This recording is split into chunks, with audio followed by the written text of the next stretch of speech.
মক্কা শরীফের ইতিহাস শুরু হয় হাজার হাজার বছর আগে। ইসলামের বর্ণনা অনুযায়ী হজরত ইব্রাহিম আলাইহিসসালাম এবং তার পুত্র হজরত ইসমাইল আলাইহিসসালাম আল্লাহর নির্দেশে পবিত্র কাবা ঘর নির্মাণ করেন। সেই সময় থেকে মক্কা হয়ে ওঠে তাওহীদের কেন্দ্র। পরবর্তীতে সময়ের সাথে সাথে মানুষ সঠিক পথ থেকে সরে যায় এবং কাবা ঘরে মূর্তি পূজার শুরু হয়।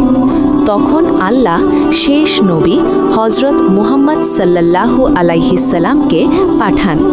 তিনি মানুষকে আবার এক আল্লাহর পথে ডাক দেন। 630 খ্রিস্টাব্দে মহানবী সাল্লাল্লাহু আলাইহিসসালাম মক্কা বিজয় করেন এবং কাবা শরীফ থেকে সব মূর্তি অপসারণ করেন।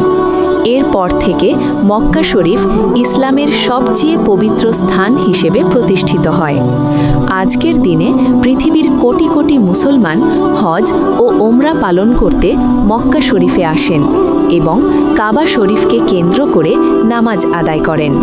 এটাই মক্কা শরীফের শুরু থেকে আজ পর্যন্ত সংক্ষিপ্ত ইতিহাস।